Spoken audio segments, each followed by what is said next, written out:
మనలో చాలామందికి బిజినెస్ అంటే ఏంటి? ఒక పెద్ద షాప్ ఉండాలి, బోలెడంత డబ్బు పెట్టాలి, రిస్క్ కూడా అంతే ఉంటుంది కదా. కాని దీనికి పూర్తిగా భిన్నమైన మరో ప్రపంచముంది. మన కంటికి కనిపించకుండా, ఎలాంటి హడావుడి లేకుండా వేల కుటుంబాల్ని నడిపిస్తున్న చిన్న చిన్న పరిశ్రమల ప్రపంచమది. ఒక్క క్షణం ఆలోచించండి. బిజినెస్ అనగానే మనసులో ఏమొస్తుంది? ఓ పెద్ద ఆఫీసా? వందల మంది ఉద్యోగులా? అసలు మనం బిజినెస్ గురించి ఏమనుకుంటున్నామో దాన్ని ఒక్కసారి పక్కన పెట్టి చూద్దాం. ఇక్కడ చూడండి, రెండు రకాల ప్రపంచాలున్నాయి.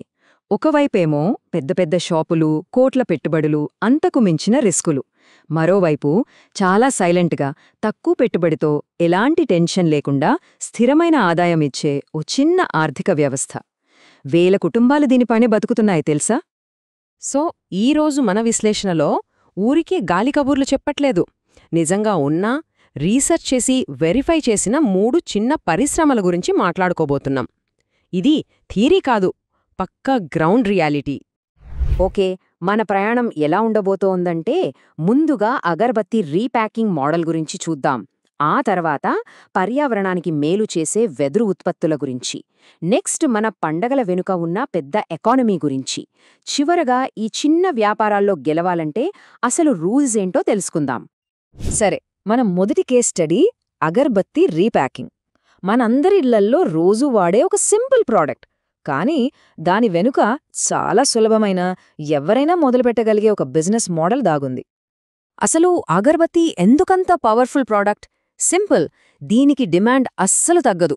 పూజల దగ్గర నుంచి మెడిటేషన్ వరకు మన డైలీ లైఫ్లో ఇదొక భాగం.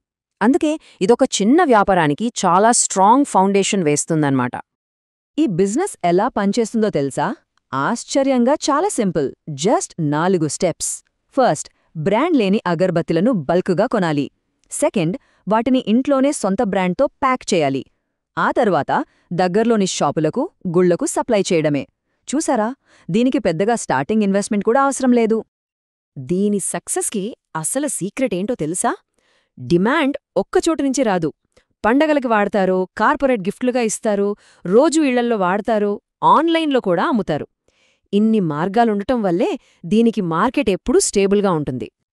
ఇక లాభాల సంగతికొస్తే, ఇండస్ట్రీ డేటా ప్రకారం ఒక్కో ప్యాకెట్ మీద 5 నుంచి 12 రూపాయల దాకా మిగులుతుంది. వినడానికి చిన్నగా అనిపించొచ్చు, కానీ కొన్ని వేల ప్యాకెట్లు అమ్ముతే అదే ఒక ఫ్యామిలీకి మంచి ఆదాయమవుతుంది. అయితే ఈ బిజినెస్లోకి కొత్తగా వచ్చేవారు కొన్ని తప్పులు చేస్తుంటారు. మరే ఘాటైన స్మెల్ వాడటం, చీప్ క్వాలిటీ ప్యాకింగ్ వాడటం, ధరలు స్థిరంగా పెట్టకపోవటం, ఇలాంటి చిన్న చిన్న పొరపాట్లు చేయకుండా ఉంటే లాంగ్ రన్లో సక్సెస్ అవ్వడం చాలా ఈజీ. ఓకే, ఇప్పుడు మన రెండవ కేస్ స్టడీకి వెళ్దాం. ఇది కొంచెం మోడర్న్, పర్యావరణాన్ని కాపాడాలి అనుకుంటున్న ఇప్పటి తరానికి పర్ఫెక్ట్గా సూట్ అయ్యే ఒక చిన్న పరిశ్రమ. ఇప్పుడు ఎక్కడ చూసినా ప్లాస్టిక్ వాడకాన్ని తగ్గిస్తున్నారు కదా. ఈ మార్పు వెదురుతో చేసిన వస్తువులకి ఒక పెద్ద అవకాశాన్నిచ్చింది. అందుకే ఈ చిన్న పరిశ్రమకు ఇప్పుడు భలే డిమాండ్ పెరిగింది. సరే, వెదురుని ఒక ప్రొడక్ట్గా ఎలా మారుస్తారో చూద్దాం.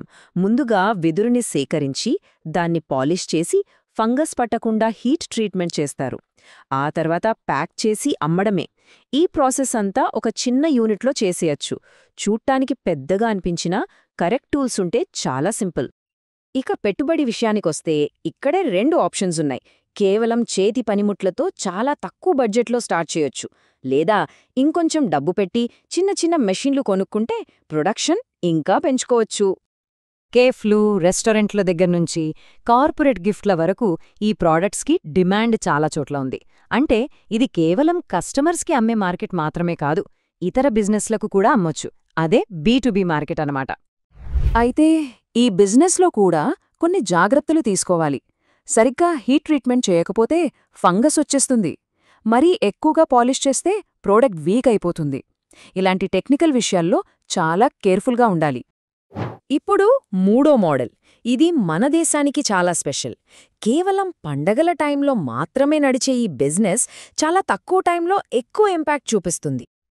ఈ నంబర్ చూడండి, నమ్మలేకపోతున్నాం కదా. మన దేశంలో ఫెస్టివల్ మార్కెట్ సైజ్ ఏకంగా 3 నుంచి 5 లక్షల కోట్లు. ఇది ఈ సీజనల్ మైక్రో ఎకానమీ వెనక ఉన్న పవర్ని చూపిస్తుంది. ఆ భారీ మార్కెట్ని అర్థం చేసుకోవాలంటే ఇవి కొన్ని ఉదాహరణలు. వినాయక చవితికి విగ్రహాలు, దీపావళికి దీపాలు, ఇలా పండగ రోజుల్లో ఈ వస్తువులకు డిమాండ్ ఎలా ఉంటుందో మనందరికీ తెలిసిందే. ఒక సీజనల్ వెండర్ ప్రయాణం ఎలా ఉంటుందో చూస్తే ప్లానింగ్ ఎంత ముఖ్యమో అర్థమవుతుంది. పండగకి 2 నెలలు ముందే పని మొదలవుతుంది. కానీ అసలు సేల్స్ జరిగేది ఆ చివరి 3 రోజుల్లోనే. ఆ టైంకి అంతా రెడీగా ఉండాలి.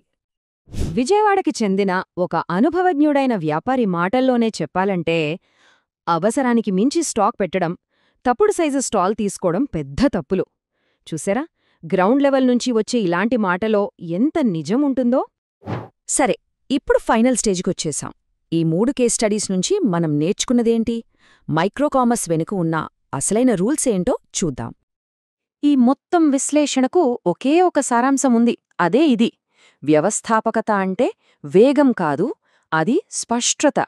ఈ చిన్న పరిశ్రమల్లో సక్సెస్ అనేది ఫాస్ట్గా ఎదగడం కాదు, నెమ్మదిగా, స్థిరంగా ఒక క్లియర్ ప్లాన్తో ముందుకు వెళ్లడం. చివరగా ఈ విశ్లేషణను ఒక ప్రశ్నతో ముగిద్దాం. ఒక్కసారి ఆలోచించండి, మన కళ్ల ముందే, మన చుట్టూ ఇలాంటి దాగి ఉన్న ఆర్థిక వ్యవస్థలో ఇంకా ఎన్ని ఉన్నాయో.